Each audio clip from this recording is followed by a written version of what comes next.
मैं आपसे समझना चाहता हूँ कि भारत की ग्रोथ स्टोरी तो हम लोग देख ही रहे हैं, दुनिया की अर्थव्यवस्था पे हम लोग कितनी तेज़ी से आगे बढ़ रहे हैं यहाँ पर, और अभी जो है लगातार पॉजिटिव ट्रिगर भी आ रहे हैं यहाँ पर, सरकार की तरफ से कई फैसले लिए जा रहे हैं। हम आरबीआई की तरफ से देख रहे हैं कि किस तरीके से इंटरवेंशन हो रहा है तमाम चीज़ों को लेकर, यहाँ पे इक्विटी मार्केट्स को लेकर हर एक चीज़ जो है वो बेहतर पहलू दर्शा रही है।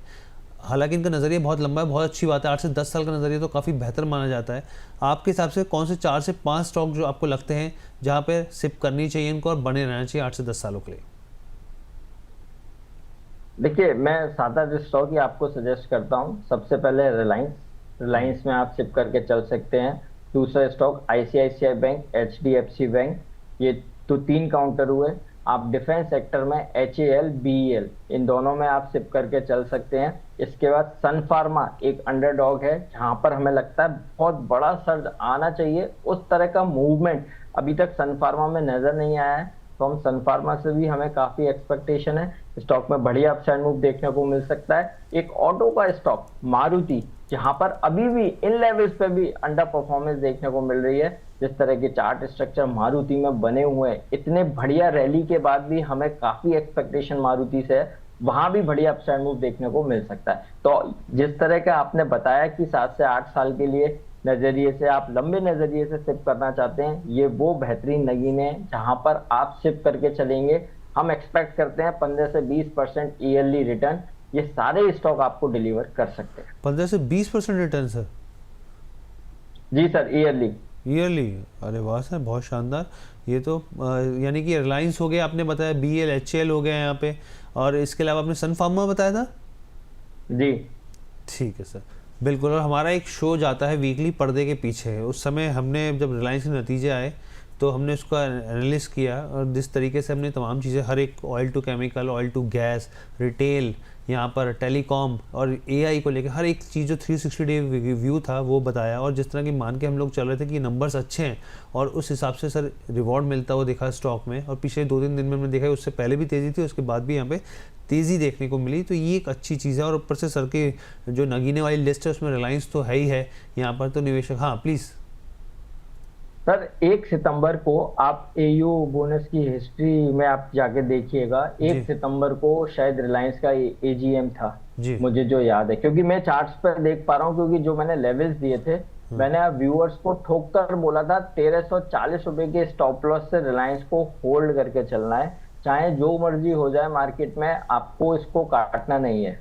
और एग्जैक्ट 1 सितंबर को जिस दिन एजीएम थी, 1340 रुपए 60 पैसे का लो बनाया है। उसके बाद आज ये काउंटर 1465 रुपए पे ट्रेड होता हुआ नजर आ रहा है। और मैं अभी भी फॉर श्योर हूँ, क्योंकि चार्टिकली इतना साउंड है, ये काउंटर 1340 के नीचे जाना ही नहीं है। तो हर डिप में खरीदारी करके चलने की सलाह है। 1530 से 1550 तक के टारगेट्स मैंने पहले भी दिए थे, और आज भी मेरे टारगेट्स इंटैक्ट हैं। ये इस रैली में 1550 तक का मूवमेंट रिलायंस में आना चाहिए। बिल्कुल सर। और किस तरीके से आप देखिए 50 करोड़ का यूज़र बेस क्रॉस किया है कंपनी ने, काफ़ी बड़ा नंबर है। आरपू में लगातार हर क्वार्टर में सुधार होता आ रहा है।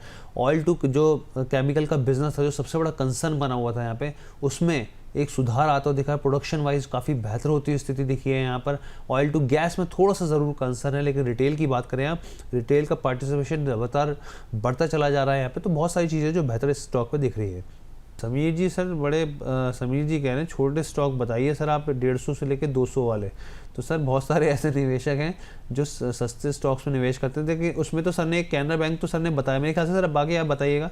कैनरा बैंक सर को पसंद आया, पीएनबी पसंद आया, बाकी सर आप सजेस्ट कीजिए। देखिए, एक स्टॉक मैं यहाँ पर सजेस्ट कर रहा हूँ और एक डिस्क्लेमर भी दूंगा। ये स्टॉक हमने प्रीमियम क्लाइंट्स को अपने रिकमेंड किया है, तो वहाँ पोजीशन हो सकती है। दिवाली धमाका स्टॉक्स एक रिपोर्ट निकाली थी, उसमें से एक काउंटर है जिसका नाम है Gujarat Pipavav port limited, GPPL। बेहतरीन कंपनी है, बढ़िया फंडामेंटल के साथ ये काउंटर ट्रेड हो रहा है, वॉल्यूम के साथ चार्ट्स पर नजर आ रहा है। चार्ट स्ट्रक्चर पे जो कुछ चाहिए वो सब कुछ अवेलेबल है। स्टॉक में बड़ा सर्ज देखने को मिलेगा। मुझे आश्चर्य नहीं होगा अगर किसी भी दिन ये काउंटर 20% के सर्किट पर ट्रेड होता हुआ नजर आए। तो GPPL खरीदारी करके चलने की सलाह दे रहे हैं 190 से 200 रुपए तक के टारगेट्स के लिए। बिल्कुल सर। इसके अलावा मैं एक और स्टॉक यहाँ पर शेयर करूंगा, और ये स्टॉक भी हमने क्लाइंट्स को रिकमेंड किया है, तो पोजीशन हो सकती है, जिसका नाम है ओला इलेक्ट्रिक। ओला में यहाँ पर बाय करके चल सकते हैं। इसको भी हमने दिवाली धमाका के तौर पर रिकमेंड किया है 50 रुपए के आसपास। तो देखिए स्टॉक में जिस तरह के चार्ट्स बने हैं, सबसे पहले 38 रुपए के लो के बाद ये काउंटर लगातार 71 रुपए तक की तेजी दिखाई। उसके बाद हेल्दी करेक्शन देखने को मिला। अगर हम फिर रिट्रेसमेंट की बात करते हैं तो 50% का रिट्रेसमेंट स्टॉक ने कंप्लीट किया और वहां से बढ़िया रिवर्सल देखने को मिल रहे हैं, बढ़िया वॉल्यूम के साथ बाइंग नजर आ रही है। तो अब यहां से ओला इलेक्ट्रिक को आप खरीद के चल सकते हैं। 68 से 70 रुपए तक के अपसाइड मूव ओला फिर एक बार डिलीवर कर सकता है, तो 22 पॉजिटिव है, खरीदारी करके चलने की सलाह है। स्टॉप लॉस रहेगा 47 का। जी, आप गुजरात पेपाव की बात कर रहे थे। बहुत सारी मैंने इस तरह के रिपोर्ट्स पढ़ी हैं जिस स्टॉक को लेकर काफ़ी बुलिश साउंड करती हैं। और इसके अलावा एक स्टॉक और है सर, शेल्बी। अगर आप शेल्बी को भी देखें तो उसको को लेकर भी यहाँ पे कहा जा रहा है कि जिस तरीके से यहाँ पे डायग्नोस्टिक और हॉस्पिटल चेन जिस तरीके से बढ़ रही है, तो ये स्टॉक भी आगे चलकर भविष्य में एक बेहतर रिटर्न यहाँ पे बनाता हुआ दिख सकता है। हालांकि वो एक्सपर्ट्स की राय है, यहाँ पे तो मैं कन्वे कर सकता हूँ सिर्फ इस लेवल पे। आपके हिसाब से शेल्बी कैसा लग रहा है आपको? देखिए बढ़िया है, बेस बिल्डिंग फॉर्मेशन स्टॉक ने कंप्लीट के बाद रैली दिखाई है, और रैली के बाद हाई लेवल छूने के बाद स्टॉक फिर एक बार कंसोलिडेशन में है।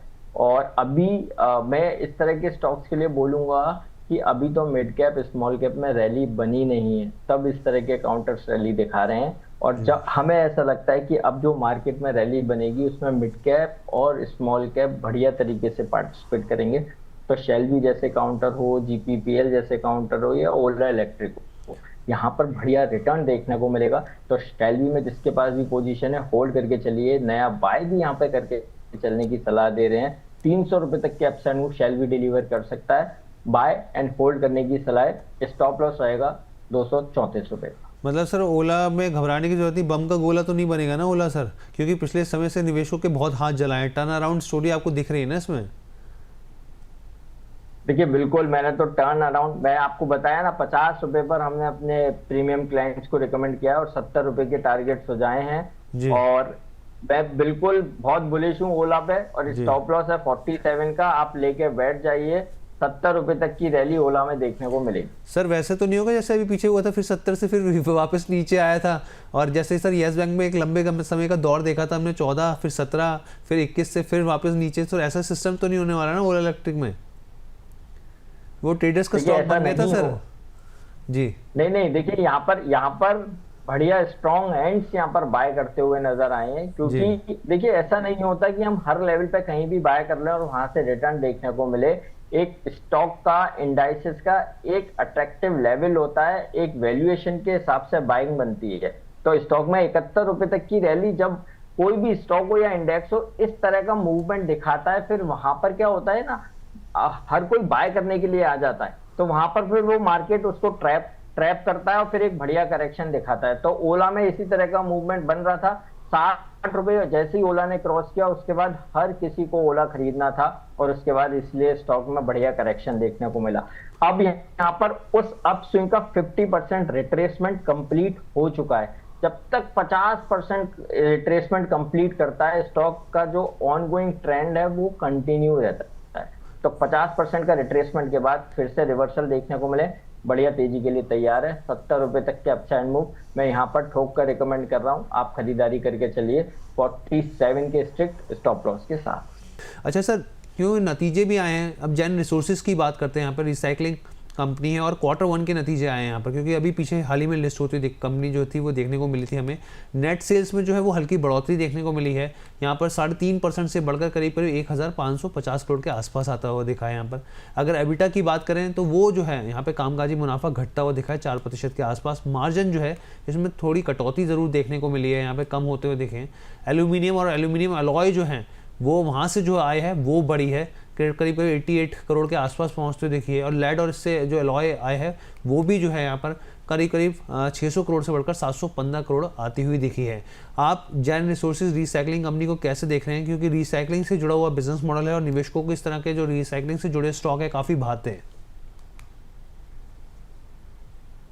देखिए 350 रुपए के आसपास ये काउंटर ट्रेड हो रहा है और बहुत बढ़िया चार्टिकली साउंड नजर आ रहा है। हमें लगता है स्टॉक में तेजी बरकरार रहनी चाहिए। ₹350 के आसपास ये काउंटर ट्रेड हो रहा है। पहला टारगेट बनेगा ₹380 का, 380 निकालता है तो ₹400 तक के अपसाइड मूव इस स्टॉक में नजर आते हैं। स्टॉप लॉस होएगा 338 का। 338 का। अच्छा सर, क्योंकि हम लोग वोडाफोन आइडिया की बात करते हैं, बहुत सारे निवेशक जो हैं वो फंसे हुए हैं यहाँ पे। अब जो है कंपनी, जैसा कुछ खबरें निकल के आ रही हैं कि अब खर्च घटाने के लिए कंपनी ने एक नया प्लान बनाया है। वो अपने नेटवर्क के विस्तार और लोकलाइजेशन के लिए भारतीय नेटवर्क इक्विपमेंट मैन्युफैक्चरर्स पर ज़्यादा भरोसा कर रही है। इसमें तेजस नेटवर्क हो गया, HFCL हो गया, SCL टेक जैसे नाम शामिल हैं। वोडाफोन आइडिया का बेसिकली लक्ष्य यहाँ पर यह है कि लागत को घटाया जाए, रोल आउट की जो गति है उसको बढ़ाया जाए, 4G से 5G इंफ्रास्ट्रक्चर को मेड इन इंडिया टेक्नोलॉजी से मजबूत किया जाए ताकि खर्चों को रोका जा सके, लागत को कम किया जा सके। आप इस स्टॉक को कैसे देख रहे हैं? रणनीतिक लिहाज से बहुत सारी चेंजेस आते हुए देख रहे हैं, आगे के लिए क्या लक्ष्य रह सकते हैं यहाँ पर? देखिए, मैं एक ही चीज बोलूंगा, ये थोड़ा सा up swing down swing stock में देखने को मिल सकता है, बट अगर आपका थोड़ा सा लंबा नजरिया है 1.5 से 2 साल का, तो डेफिनेटली आप इन लेवल्स पे स्टॉक को बाय करके चल सकते हैं। ₹22 से ₹25 तक के अपसाइड मूव 2 साल में ये काउंटर दिखा सकता है। आप 2 साल के नजरिए से बाय कीजिए, तब स्टॉक में ये दम नजर आता है। अगर आप 2-4 महीने की बात करते हैं तो मैं यहाँ पर अवॉइड करके चलने की सलाह दूंगा। सर एक चीज़ और हमारे दर्शकों को समझाइए, आपके हिसाब से कौन से 2 मल्टी बैगर स्टॉक हो सकते हैं जहां पर आपको दिख रहा है पोटेंशियल? क्योंकि जिस तरीके से आपने ओला की बात करी, तो क्या आपकी लिस्ट में ओला भी है? अगर है तो क्यों है? और दूसरा स्टॉक जो आपको लगता हो कि जो निवेशकों को लॉन्ग टर्म के लिहाज से निवेश करना चाहिए या फिर मिड टर्म के लिहाज से बहुत अच्छे रिटर्न देख सकते हैं, फंडामेंटली यहाँ पर मजबूत ऑर्डर बुक या फिर तमाम जो भी आपके सबसे पैरामीटर्स हैं? देखिए हर्ष जी, सबसे पहले एक चीज कहूंगा, ये बहुत बड़ा भ्रम है कि स्टॉक मल्टी बैगर हो गया, ₹10 पे लिया, ₹300 पे बेचा। देखिए, ये एक्सीडेंटली और इंसिडेंटली ये इस तरह के रिटर्न्स बनते हैं। जी। आप अगर जेन्युइनली और इंटेंशनली जब मार्केट में ट्रेड करते हैं, तो चार्ट्स हो या फंडामेंटल हो, कोई भी ये आपको हाथ पकड़ के नहीं बताता कि ये 2x हो जाएगा, 3x हो जाएगा, 8x हो जाएगा या जी। 10x हो जाएगा स्टॉक। तो वहां क्या होता है कि आपकी ट्रेडिंग स्ट्रेटेजी और स्किल्स वहां पर मैटर करती हैं। सपोज मैं आपको वोडाफोन आइडिया की बात करता हूं, अगर ₹9 पर किसी व्यूअर ने हमारे ने खरीदा, तो आपको टाइम देना पड़ेगा। अगर ये ₹12 होता है, ₹14 होता है, ₹15 होता है, बहुत सारे व्यूअर्स क्या करेंगे, ₹9 पे खरीद तो लेंगे लेकिन ₹15 पे एग्जिट कर लेंगे। तो उनके लिए तो ये 2x 3x 4x नहीं बनेगा ना। तो वहां पर आपकी ट्रेडिंग स्किल्स मैटर करती हैं, कंट्री का एनवायरनमेंट कैसा है, इंडेक्स के लिए, इंडस्ट्री के लिए सेंटिमेंट्स कैसे बनते हैं। तो मैं यहाँ पर ये नहीं कहूंगा कि ये वाला स्टॉक ले लीजिए, 4 गुना हो जाएगा, 8 गुना हो जाएगा, 10 गुना हो जाएगा।